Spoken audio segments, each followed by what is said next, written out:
guys, Samantha from GSMO Tutorials here, and today I'm going to show you how to create faux rose quartz using polymer clay. Now, what I've got here is some premo translucent, and for this project I will usually use the scrap pieces of the translucent. And the reason for this is because generally it will have little air bubbles once you mix it through. I'm not sure how well the camera can pick that up, but I don't mind having those in the rose quartz effect. I think it actually makes it look a little bit more natural, but for some projects, like especially when you're rolling out a thin sheet of translucent, you really don't want those little white spots. So for all the scrappy pieces of translucent that get balled up and rolled together, this is the technique I use to use those up. And then I also have a bit of premo fuchsia here because we're going to colour the translucent. And now I will always start with a small amount of the colour. I've gone with the brightest pink I can find when it comes to premo colours. You can also colour with alcohol ink, but this is a little more permanent and doesn't require a mess. I would say that this is about 25 parts translucent to 1 part fuchsia. I'm going to mix that together and we'll see if the colour is strong enough. And here it is after I've rolled that through. And you can see that the colour should lighten up quite a bit. And the reason why I used such a strongly pigmented colour and mixed in a small amount rather than going with one that is a little closer to the light pink colour is because I want to use as little pigment as possible to colour the translucent, because I want it still to be quite translucent once it has baked, and so I want to introduce as little pigment as possible. Now I'm going to just fold that up and I'm going to chop that into sections.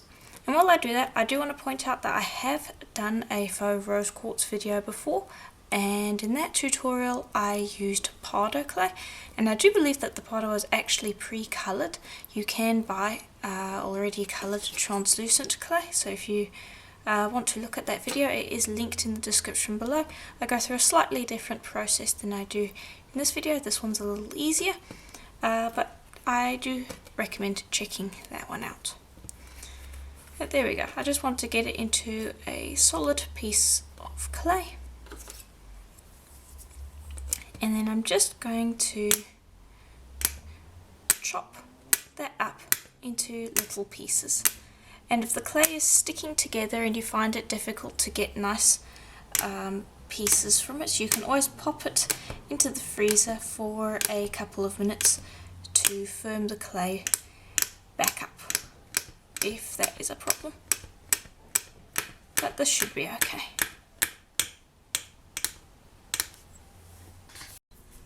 Okay, then I am going to pop that all into a bag, and quickly before I do that, a little tip to keep them from sticking together when you do this is to pop a few drops of water on them, and that will keep them separate.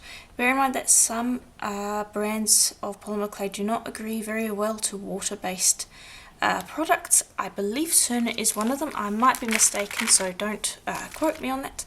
But I do know that there are a couple of brands where if you put water on it, it will end up being very sticky.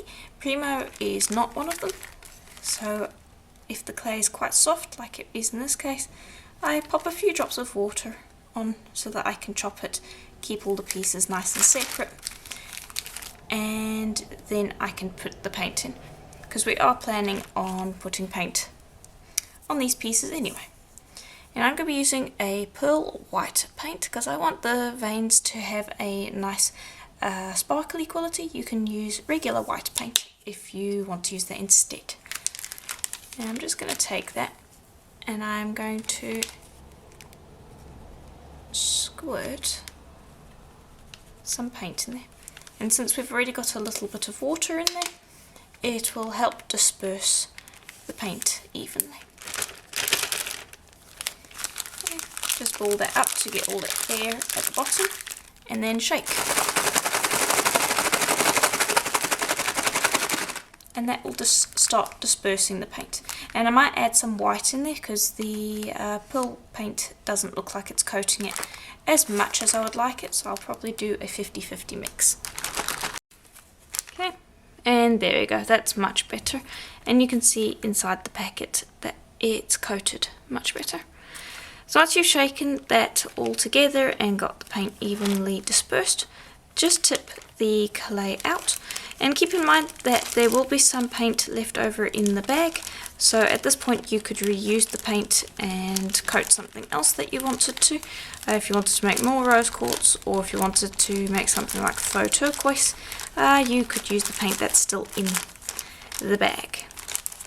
But I use the bag because it just prevents a lot of mess all over the place.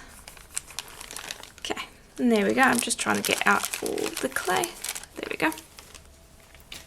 Okay, and then that needs to dry. You're going to give that a couple of minutes, about 20, give or take, depending on your weather. Sometimes it will take longer, sometimes it will take less.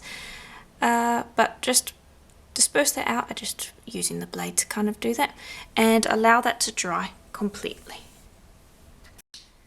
Okay, and here is how they look once it's dried. There's a few wet patches still, but in general it's pretty much dry. And so then you're just going to take that all and you're going to bunch that all up together, and you can see there is still some wet spots. That's fine. And just squish that all together and then press it into a rectangle cane shape so that you can cut out slices, and you can use your roller to square it up a little bit, just sharpen up those corners and such.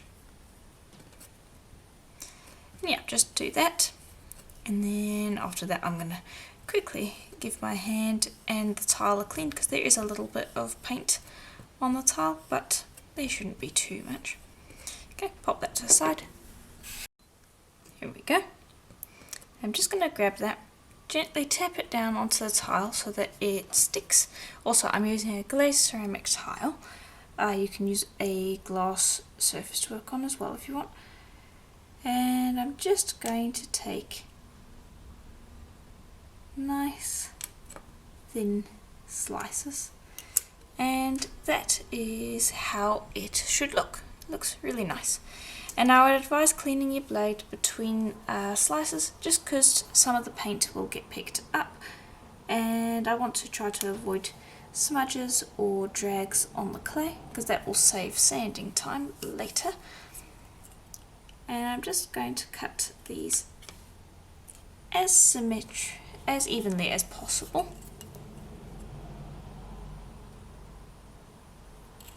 And then we can make some pieces from it. Okay, and I've just moved them over to a piece of paper to work on for the next step. And these two end pieces I'm just going to pop to the side. This one actually I think I can trim the edge a bit and then I can use it. Just bear with me for a moment. There we go. Okay, there we go. Then we've got a few more pieces to work with. And I'm just going to pop those together, and I'm going to form it into a slab. And then we can cut our piece out of it. I'm just going to roughly get it all together. Okay, and these pieces I'm going to leave to the side because they're going to be used for something else. Grab another piece of paper and just give it a burnish to smooth all of those pieces down together into one whole slab of clay. Okay, and there we go. Should be pretty much smooth to the touch once you've finished with that. Then I'm going to grab a piece of cling wrap, and I'm doing this because I want to cut pieces out and have a domed finish on them. If you just want a straight up and down cut, then I skip the cling wrap. And I'm just making sure that I get a nice smooth cover. I don't want any wrinkles on the clay. Okay, and I'm going to use this cute little heart cutter. I'm going to be making a pair of earrings, and I'm just going to find a spot, and then so that I get a nice even press, I'm going to use an acrylic block to press down rather than using my fingers. And I'm going to press down like half the way through, make sure that the cling wrap hasn't broken at all, and then continue the whole way through. There we go. And that gives a nice clean cut, and hopefully it should prevent the clay from sticking in the cutter. There we go, because it's quite a small cutter. And then I will cut the next one down. And there we go. Okay, and now bear in mind that since we are cutting on a piece of paper, it might stick in your cutter, so if you don't want that to happen, press the clay onto like a ceramic tile or a glass tile first and then cut, and then it definitely won't stick in your cutter. But I don't want to have to sand the back of the piece, so I wanted to cut it on a matte surface, and that is why I did that. And so now we've got those two, I'm going to choose another two cutters, and I'm going to cut out a few more earrings. And I ended up changing my mind and made a pendant with this heart shape. And now this, you could cut out a few more pieces, but I want to use them for something different, so I'm not going to cut out more pieces from this. All I'm going to do now is I'm going to try to lift the cling wrap up, and the clay might stick to it, and that's fine. There we go. I've just popped that to the side and just get the cling wrap off of these. There we go. Do the same with this one. There we go. And pop that to the side. And this, I'll pop that little heart out. And I'm going to actually use a blade to scrape this up because it's stuck to the paper a little bit. And that's okay for the piece, but I want to lift this up and out of the way. There we go. Okay, and there we go. These 5 I'm going to keep. This one, which was the middle bit from here, I am not. I'm going to transform that into something else. I'm going to take all of this and I'm going to use it for something else. These I'm going to keep on the piece of paper, and I am going to put them to the side for the moment. Now bear in mind that the colour that you've got right now is not the final colour. It's going to darken up a bit in the oven, so don't get super duper attached to this at the moment. Also, something I should have said in the beginning of the tutorial is if you really do want an exact colour, when you tint your translucent, cut out a tiny piece of that and bake it, and you can see what it's going to look like once it's been baked. That way you can make sure that you're going to end up with the results that you want. But anyway, I'm going to pop those to the side and let's do something with these. Okay.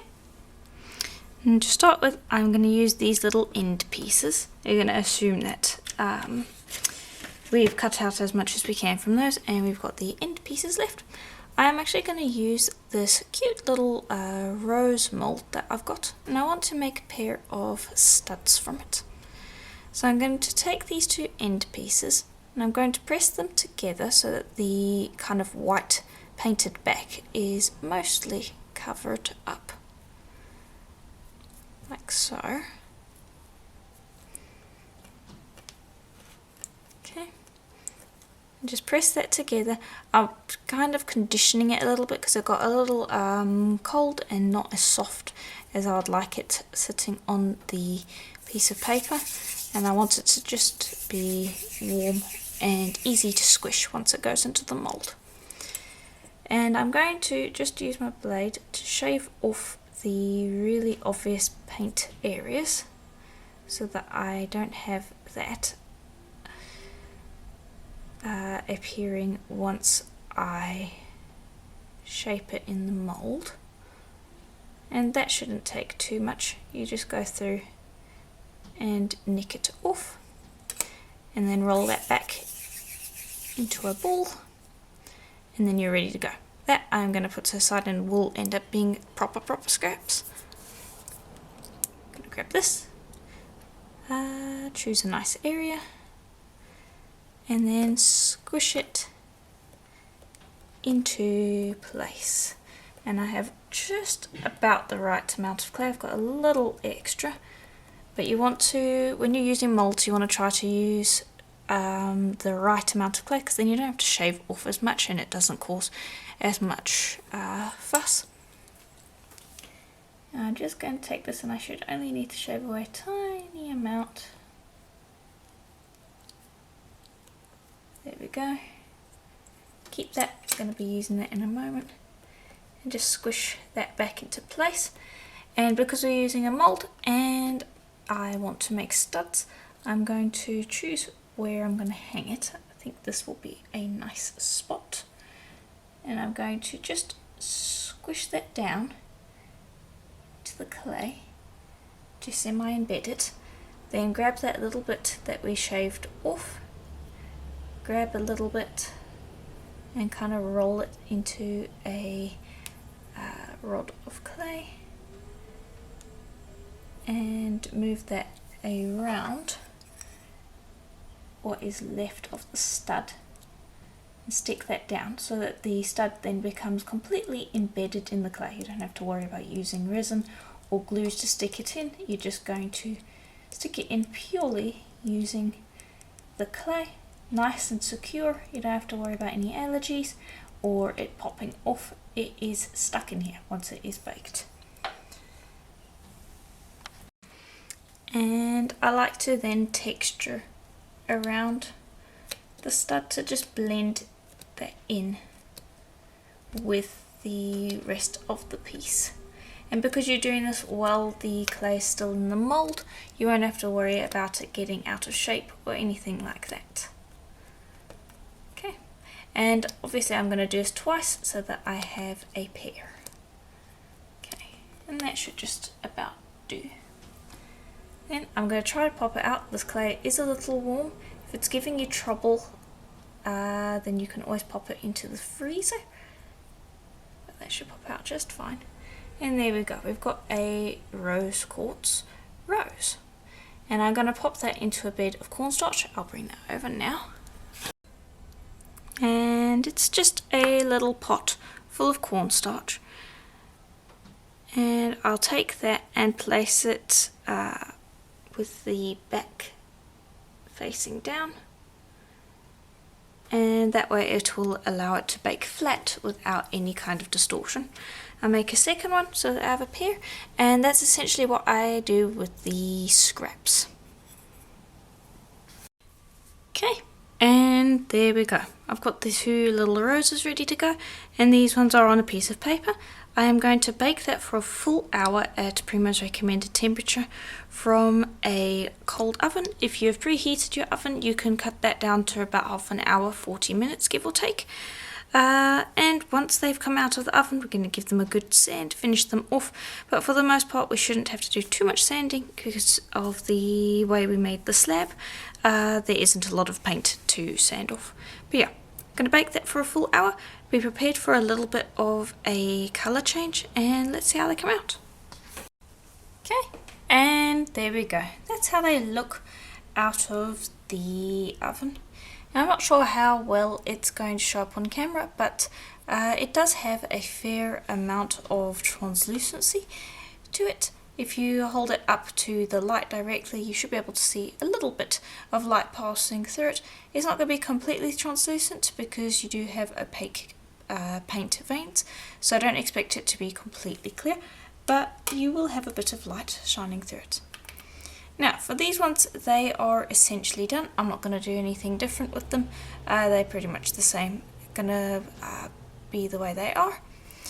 But for these pieces, I want to give them a sand and then a buff.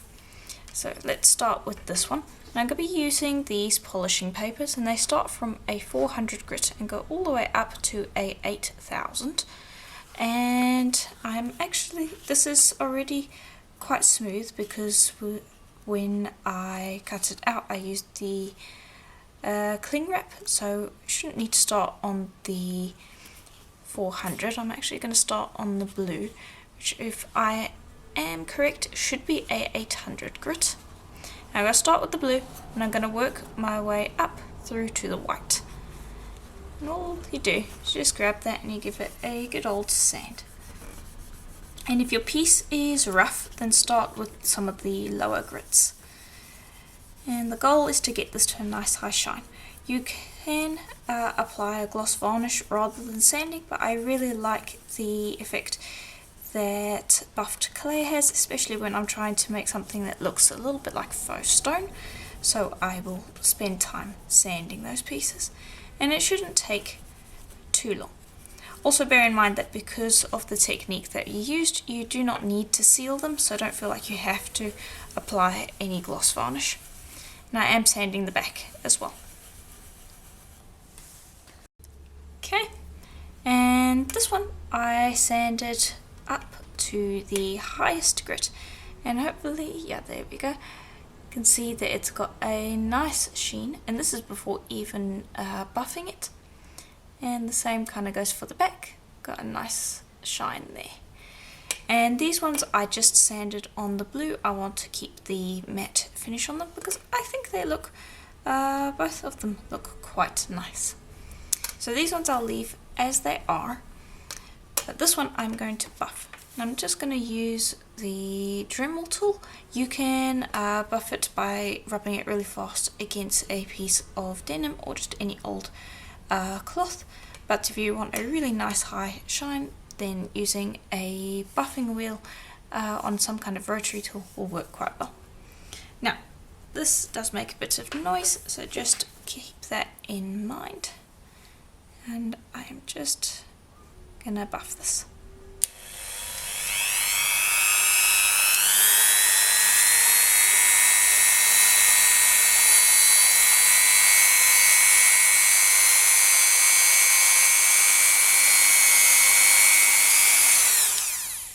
Okay, and I want to show you the comparison. I've just buffed the one side, and hopefully you can see there the difference.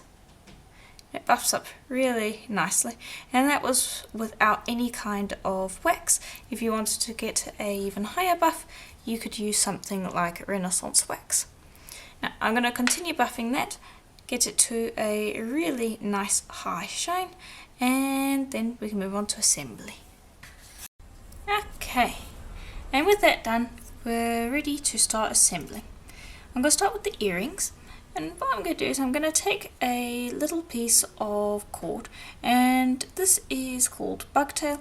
I get it off of Fire Mountain Gems and Beads. Keep in mind you can use any cord you want, but I really like this one.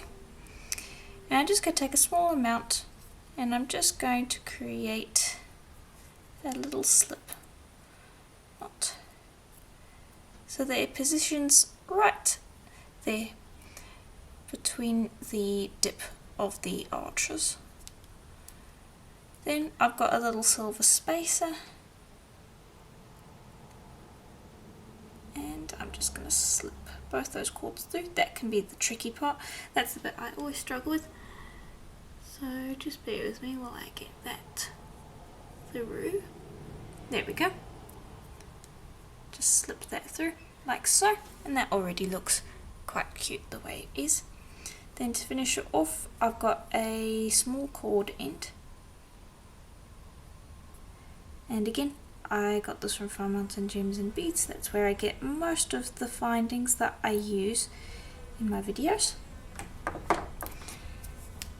And just close those loops over the cord and give it a good squish, trapping that cord and securing it. And also the spacer goes over that cord end, so it's going to hide it to a certain degree. Okay, then trim off the little tails of cord that are left.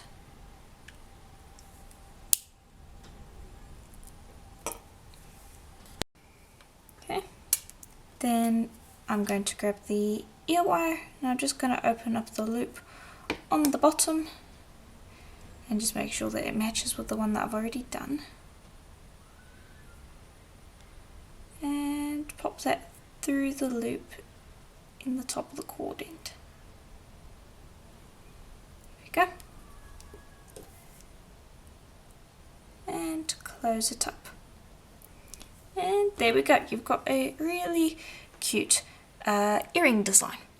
And the best thing about it is completely double-sided because of the way that we made the piece. And I've done the same for the other one, and that's the pair of earrings. Pop that to the side and I'll show you how to do the pendant. It's going to be very similar, and you can see how nice and shiny that is along with the back. But all I'm going to do is I'm going to take the same colour of cord, but this time it is, oh gosh, what did this one get called? Yes, okay, it's called Rat's Tail on the site that I got it from. And again, pretty much the same thing, just going to create that little loop. And I'm just using a thicker cord because it's for a necklace. I'm going to close that over the top, again getting it to sit so that it's between the arches. Bring that up, and I have another little spacer bead. This one's a little larger because the cord's larger, so I needed a larger hole. Gonna slip that down over the front, and then for each of these ends I just need to trim up the extra little tail that I've got there. There we go. Then I have two cord ends, and just to close that over, and actually let me see if I can get a smaller cord end than that. And I can. There we go. This is a little smaller. Then it's the exact same as the other one, you're just going to close those flaps, folding them over, and it can be a little fussy. There we go.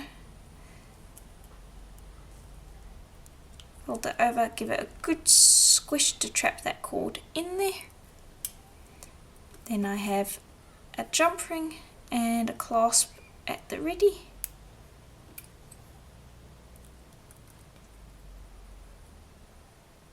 There we go, and that's one end, and then you repeat the exact same thing for the other side. And there we go, that should just about do it. And for the last little two, that being these little pieces from the middle, I decided to also make studs out of them, and for that I painted the backs with translucent liquid clay, applied the stud back, covered that in liquid clay, and then baked it. I can't do it the same way as I did with these ones without putting another layer of clay on the back, because if I'd done them while they were raw, we would have ended up squishing them. But the liquid clay does a good job. Just make sure you give it a good coat of liquid clay because you don't want that to come off. Liquid clay is not glue in this case, so you have to make sure that you cover it the same way you did with the ones on these. But yeah, that is pretty much it. Let me know what you thought in the comments below. Are you going to try out any of these little designs? And if you do, let me know how they go. And if you'd like to support this channel so I can continue making videos just like this one, please do consider becoming a member or checking out my Etsy store where I sell the tools that I used in this video. And please do consider leaving a comment and a like. It helps the video out more than you know and is greatly appreciated. And again, thank you for watching, and I will see you in the next video. Bye for now.